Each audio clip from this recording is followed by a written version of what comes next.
आज मैं आप लोगों को क्लास 5 का हिंदी व्याकरण पढ़ाने जा रही हूँ। चैप्टर 3 है शब्द विचार। तो अब ये हम देखते हैं कि शब्द किसे कहते हैं। तो पहले आप लोगों को हम पढ़ा चुके हैं कि वर्ण किसे कहते हैं। तो हमारे मुख से जो ध्वनि निकलती है, बोलते समय हमारे मुख से जो ध्वनि निकलती है, आवाजें निकलती है, उसको हम वर्ण कहते हैं या अक्षर कहते हैं। अब देखते हैं कि शब्द किसे कहते हैं।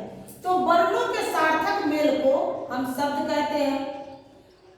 अब सार्थक मेल यानी ये क म ल कमल, कमल से बन गया। तीन वर्ण को हम जब एक साथ मिलाए, क को म को र को मिलाए तो कमल बन गया। तो इसको हम कहते हैं, इसका मीनिंग होता है कि कमल का फूल हुआ। जैसे हम आम लिखते हैं, आम हो आम, यानी दो वर्ण मिला तो आम बन गया। तो इस तरह से जब वर्णों को मिलाते हैं तो शब्द बनता है, यानी सार्थक मेल हो, न कि जैसे हम क म और ल लिखे तो बन गया कमल। अगर वही हम म ल क लिख दिए तो ये मलक हो गया, कोई अर्थ नहीं हुआ, मीनिंग नहीं हुआ, तो ये शब्द नहीं बने। और जब सार्थक मेल यानी सही ढंग से मेल कराया गया तो ये शब्द बन गया कमल, जिसका अर्थ होता है कमल का फूल। तो हम ये जान गए कि शब्द किसे कहते हैं। तो वर्णों के सार्थक मेल को शब्द कहते हैं, जिसका की अर्थ होता है, कुछ अर्थ हो। अब हम देखते हैं कि विचार करते हैं कि कितने शब्द कितने प्रकार के होते हैं। तो शब्द चार तरह के होते हैं। चार आधार पर शब्द को बांटा गया है, यानी कितने आधार पर शब्द को बांटा गया है। तो चार आधार पर शब्द को बांटा गया है। अर्थ के आधार पर, बनावट अथवा रचना के आधार पर, उत्पत्ति अथवा स्रोत के आधार पर और प्रयोग के आधार पर। इस चार आधार पर शब्द को बांटा गया है। तो अब हम देखते हैं कि अर्थ के आधार पर शब्द चार तरह के हो गए। पर्यायवाची शब्द, आप जानते होइएगा पर्यायवाची शब्द यानी एक ही अर्थ वाले शब्द। जैसे हम पृथ्वी को भूमि भी कहते हैं, पृथ्वी भी कहते हैं, धरा भी कहते हैं, भू भी कहते हैं। आग को हम अग्नि भी कहते हैं, पावक भी कहते हैं, पानी को हम जल भी कहते हैं, नीर भी कहते हैं। तो ये सब हो गया पर्यायवाची शब्द। विलोम शब्द यानी उल्टे अर्थों वाले शब्द। अब विलोम शब्द में जैसे हम पढ़ते हैं शुभ का अशुभ, एक अनेक, यश अपजस, दीर्घ डाक आदि जितने भी शब्द होते हैं ये विलोम शब्द हो गए। उसके बाद अनेकार्थी शब्द, यानी एक शब्द के अनेक अर्थ होते हैं। जैसे अंबर मीन्स वस्त्र और अंबर मीन्स आकाश भी होता है। आम एक फल भी होता है जो कि फल है, और एक जो फल होता है यानी परीक्षा में जो फल परिणाम निकलता है उसको भी परीक्षा फल का निकला है। तो ये हो गया एकार्थी शब्द, जिसका एक ही अर्थ हो, जैसे रात दिन भोजन इत्यादि एकार्थी शब्द हो गए। तो ये चार तरह का जो अभी हमने बताया अर्थ के आधार पर चार तरह के हो गए। कौन कौन? तो पर्यायवाची शब्द, विलोम शब्द, अनेकार्थी शब्द और एकार्थी शब्द। अब हम देखते हैं बनावट और रचना के आधार पर शब्द के भेद। तो इसमें भी तीन तरह के हो गए। कौन कौन? तो रूढ़ शब्द, ऐसे शब्द होते हैं जिसके टुकड़े नहीं किए जा सकते। अगर इनके टुकड़े करके देखें तो भी इसका कोई अर्थ नहीं निकलता है, उसे हम रूढ़ शब्द कहते हैं, जिसका भी टुकड़ा नहीं किया जा सकता। अगर टुकड़ा भी किया जाता है तो उसका विशेष अर्थ नहीं निकलता है। जैसे घर, घर को अगर हम टुकड़ा भी करते हैं तो न घ का अर्थ होता है न र का अर्थ होता है। आज इसको भी अगर अलग करते हैं, इसको अलग करते हैं तो इसका कोई अर्थ नहीं निकलता है। तो ये रूढ़ शब्द हो गए। यौगिक शब्द, दो या दो से अधिक शब्दों के मेल से बनने वाले शब्द यौगिक शब्द कहलाते हैं। दो या दो से अधिक शब्दों के मेल से बनने वाले शब्द क्या कहलाते हैं? यौगिक शब्द कहलाते हैं। जैसे अब हम इसको कहते हैं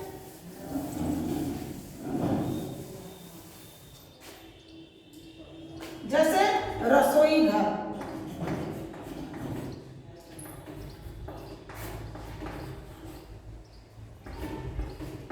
ये रसोई का मीनिंग अलग हो गया और घर का मीनिंग अलग हो गया। तो ये दो अलग अलग शब्द, एक शब्द ये हो गए, एक शब्द ये हो गए। अलग अलग शब्द से मेल से बनने वाले शब्द को हम यौगिक शब्द कहते हैं।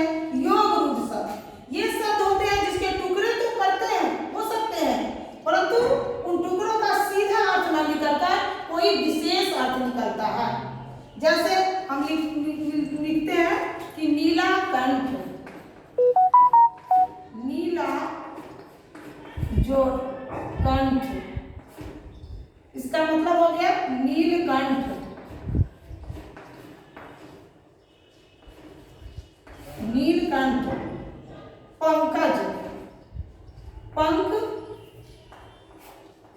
जोड़ ज, यानी पंकज जो जिसका जन्म कीचड़ से, पंकज मीन्स कीचड़, जो से जन्मा, जिसका जन्म कीचड़ में हो, यानी विशेष अर्थ निकल गया। ये पंकज का अपना अर्थ छोड़कर विशेष अर्थ निकला, उसको हम योगरूट शब्द कहेंगे।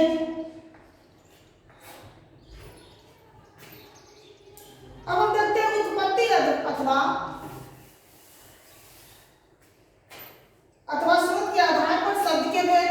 उत्पत्ति अथवा स्रोत के आधार पर शब्द के 4 भेद होगा, तत्सम, तद्भव, देशज और विदेशज।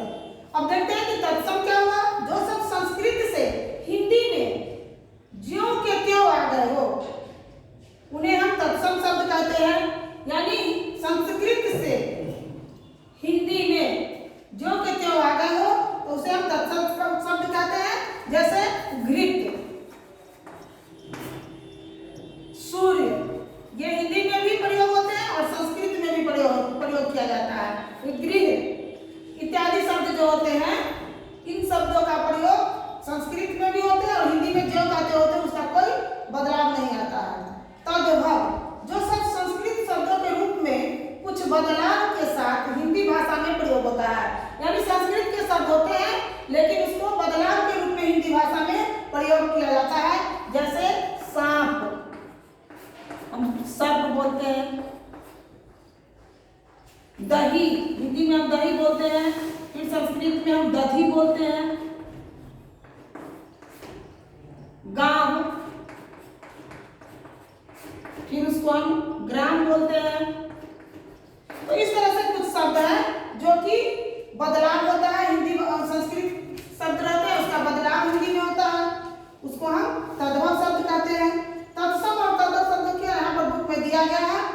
देशज शब्द, जिन हिंदी शब्दावली में लोक भाषाओं से कुछ ऐसे शब्द आ गए हैं, लोक भाषा यानी हम आप जो आपस में बातचीत करते हैं घर में, जिसका स्रोत का ठीक से पता नहीं चला, ऐसे शब्दों को देशज शब्द कहते हैं। यानी अपने देश में बोली जाने वाली भाषा, जैसे पगड़ी, जूता, पैसा, रोड़ा, खिचड़ी आदि जो शब्द है, फुनगी आदि शब्द, ये लोक भाषा से मिली जुली है, देशज शब्द है। जैसा कि नाम से ही लगता है कि अपने देश की भाषा है।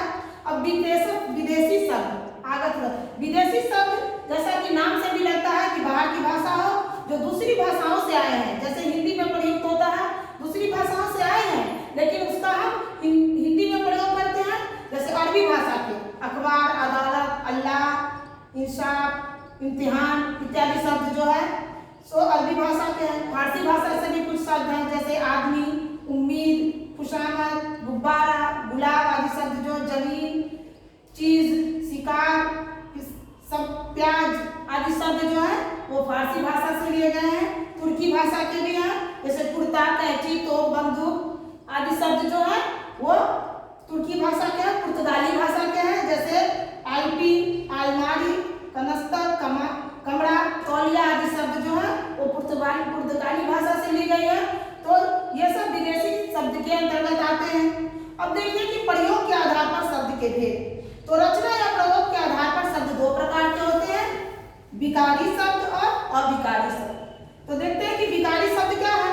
तो इनके रूप में लिंग वचन काल के कारण परिवर्तन आ जाता है। लिंग भी आप समझते हैं, स्त्रीलिंग, पुल्लिंग, वचन भी समझते हैं, एक वचन बहुवचन जो होता है। काल यानी समय, वर्तमान काल, भूतकाल, भविष्य काल, यानी काल हो गया। में परिवर्तन आ जाते हैं। संज्ञा, सर्वनाम, विशेषण, क्रिया, ये 4 प्रकार के विकारी शब्द हैं। क्या चीज? तो संज्ञा, सर्वनाम, विशेषण और क्रिया, ये 4 प्रकार के विकारी शब्द हैं। अब देखिए कि संज्ञा, जैसा कि समझते ही है कि संज्ञा किसी वस्तु और व्यक्ति, स्थान के नाम को कहते हैं। सर्वनाम जो कि संज्ञा के जगह पर प्रयोग किए जाते हैं, जैसे मैं, हम, तुम आदि सर्वनाम। विशेषण यानी संज्ञा सर्वनाम की जो विशेषता बताने वाले शब्द होते हैं। क्रिया जो कि हम काम करते हैं उसको हम क्रिया बोलते हैं, जैसे खेलना, लिखना, पढ़ना आदि शब्द जो है वो विकारी शब्द में आते ही उसमें क्या हो जाता है, परिवर्तन आ जाता है। अब देखिए अविकारी शब्द, जिस शब्दों में कभी किसी प्रकार का विकार अथवा परिवर्तन नहीं होता है वो अविकारी शब्द कहलाते हैं। संबोधक, समुच्चय बोधक तथा विस्मयादि बोधक, ये 4 प्रकार के अभिकारी शब्द हैं। तो संबंध बोधक, समुच्चय बोधक जिसमें झुंड या समूह का बोध होता है, तथा विस्मयादि बोधक जो कि इस चिन्ह से हम आगे जाके चिन्ह जब विराम चिन्ह पढ़ेंगे तो उसको दर्शाते हैं, जबकि आश्चर्य की बात हो इस सब में ये 4 प्रकार के विकारी शब्द होते हैं। तो ये आपका शब्द का शब्द था। तो ये शब्द चैप्टर जो है उसका यहाँ पर क्वेश्चन दिए गए हैं। शब्द किसे कहते हैं उदाहरण देकर समझाया, यहाँ बॉक्स में भी दिया गया है, उसको आप लोग बुक रीड करेंगे, पढ़ेंगे। यहाँ भर कर दिए हैं, सबको सॉल्व कर दिए हैं, इसको भी आप लोग देखेंगे, याद करेंगे। धन्यवाद।